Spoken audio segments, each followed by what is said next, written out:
Hey, what's up, everyone? This is Jack, and welcome to Scares and Nightmares Season 3, Episode 3. So, this episode is going to be my very first episode recording on the PlayStation 5 ever since picking it up. Totally worth it, by the way, for anyone out there who might be wondering. It was worth it. So, today I'm going to be telling you a short but interesting story that happened to me before I tried out the maiden Resident Evil 8 demo on the PS5. So, what happened was, one night I was having a nightmare, and this is before I got my PS5 and I played the demo. I'd never played the demo before. I didn't really know anything about it. I just knew that it was out. And this video may be really short, by the way, but I just want to go ahead and get it out there. I thought it might make for another little interesting show. So, basically what happened was, and again, I want to reiterate, this is before I even played the maiden demo. This is before I even saw anything about it. That happened literally just not too long ago, before I actually ended up getting a PS5 and playing the demo for the first time. And I was seeing some eerie similarities that happened in the demo, which I played. It's up on my channel now. Anyone who wants to watch it, my playthrough of the demo is on the channel now. But basically what happened was, in the nightmare I was having, I was inside of Resident Evil 8 Village. And obviously I don't know much about the game other than what's been shown. Didn't know about the demo at this time when this happened, because I hadn't played it yet. And basically I was inside, the nightmare, I was inside the world of Resident Evil 8, based on everything we've seen. And I was in a first-person perspective. And I remember being inside like a large, dark-looking house, kind of like the one that actually ended up being in the maiden demo. And here's the eerie similarity part, where so in the nightmare that I was having, the night that this was happening, I was wandering around this giant house, and the tall vampire lady, Dimitrescu, apparently, like in the nightmare I was having while I was wandering around this house, she was one of the main enemy antagonists that's constantly wandering around, I guess, the house, looking for you, trying to find you. And for some reason, I ended up going into this little corridor where it's light in the hallway that I'm coming to it, or that I'm coming from, and then you go inside the corridor right there, and then it's completely pitch black inside. And then you walk through that corridor, and it's the hallway. It's another hallway again. That's really bright. But inside that little corridor section is like extremely dark and pitch black, so you can't really see anything in there. So I remember I was walking down this hallway, this lit hallway, and I started hearing like heel steps in the distance behind me. So I figured that she was coming my way. So I ended up like walking really fast down the hallway, and I hid inside the corridor area. So you get inside the corridor and you turn immediately to the left, and there's like a very small corner that you can actually hide behind right there. So I hid right there in the corner because there was nowhere else I could go. Because for some reason, in my nightmare, when I was in this world of Resident Evil 8, she apparently walks really fast. So even though she's really tall, she could walk really fast. So if she saw you, she could catch up to you like instantly.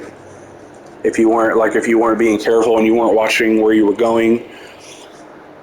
And ironically, in the demo, it actually says you find a note that says whenever you get back up top, up to the ground floor, make sure they don't see you.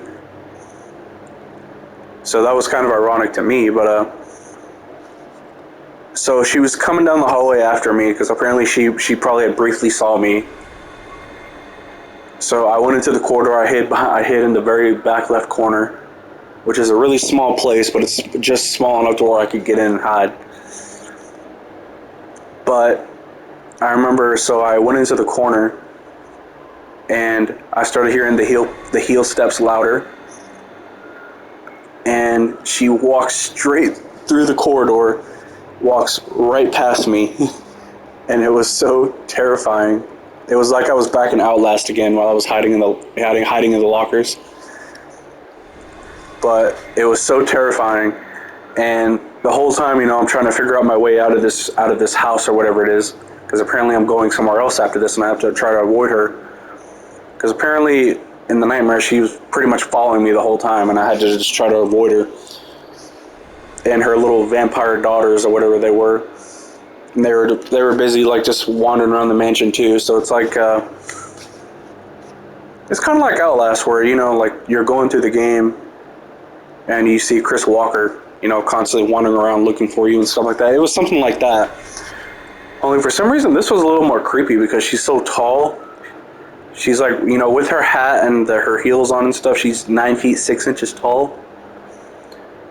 So having someone that tall, coming after you and just looking around for you, it was really, really creepy. And just seeing her like walk right past me, like terrified the shit out of me. It was terrifying and awesome at the same time. Because it's her. Because everyone's so infatuated with her right now, myself included. I'm not gonna deny that. But I am really excited about Resident Evil 8 Village. I'm still calling it Resident Evil 8, even though it's just called, Resident Evil Village. But that's just me. But it was kind of strange because, while I was having a nightmare, I thought that was before I actually played the demo. So that nightmare happened about a month ago. And I ended up getting my PS5 about 2 to 3 weeks ago at this point. And then when I played the Maiden demo, there's a section where, this isn't going to spoil anything, but I was walking down a hallway, and there's a door that's like slightly open at the end of this hallway. I'm walking down the hallway, and all you see is just like a tall giant figure walking past the doorway really fast. And as soon as I saw that, I instantly got the vibes of the nightmare I had not too long before that. And it immediately hit me right there, and it was like, oh my god, that's almost exactly what just happened. Whenever I had this nightmare that I'm telling you guys about. And then eventually when you do see her, it's a sight to behold. But yeah, I know this episode's a little bit short, but I really wanted to tell that, and thought it was so eerily similar to to stuff that happened in the Maiden demo. But it was really interesting, and I felt like I had to make it into a little less short episode. But that's gonna do it for this one. I know it was pretty short. It's only ran about 9 minutes or so. But I do want to say another few small things before I end this episode. So, as everyone might know, you may or may not know, I just finished my playthrough of God of War 3 Remastered. I did it in 3 separate live streams, so the whole series is in 3 parts, with the 3rd part being the finale. I just recently finished that, so you can go check that out if you want to. And I'm currently playing the 2018 God of War right now. The first 2 parts are up on the page as well. I'm going to be continuing that Let's Play too, because I want to make sure I have God of War 3 done and the 2018 game done before Ragnarok comes out. I know it's a working title, but that's just what I'm going to call it. But, and here pretty soon I'm thinking about I'm going to do my replay of Batman the Telltale series, because I never finished it. a couple years ago whenever I first started it after it came out. So I'm going to right that wrong, and I'm actually going to play through it and finish it. And then eventually I'll get around to doing The Enemy Within, because I know that's technically Season 2. So that's going to be pretty interesting. So we got a lot of good stuff coming the way. And I'm also thinking about possibly restreaming the whole playthrough of Arkham Asylum and possibly Arkham City, because I never finished Arkham City as well, but I did finish Arkham Asylum. But Arkham Asylum is my favorite of the two. But there's a good chance I will probably re-download Arkham City, because I have the Return to Arkham bundle. So I'm going to try to refinish some of these games that I never got to finish a while back, a couple years ago. Because now that I have a PS5, it's making finishing games a lot easier. So that's my plan right now for that. But we got a lot of cool things coming our way. If you guys have any suggestions on maybe something you want to see me try out or play, feel free to just shoot me a comment or something, and maybe suggest a game or something like that. Outlast 2 is on my list too, I believe, because I never got around to finishing that. It was only like on part 3, but I'm thinking about maybe just restarting that game again, getting rid of my old 3 videos and just starting completely fresh and doing it like in live streams, kind of like how I did God of War 3, because I can record for as long as I want, and I can finish games a lot quicker based on how long I want to record. So that's the plan. And you guys have any suggestions, feel free to shoot games at me in the comments, and we'll see if we can make it happen. I'm really excited because all my videos going forward for YouTube are going to be PlayStation 5, or they're going to be recorded from PlayStation 5. So that's going to be pretty interesting.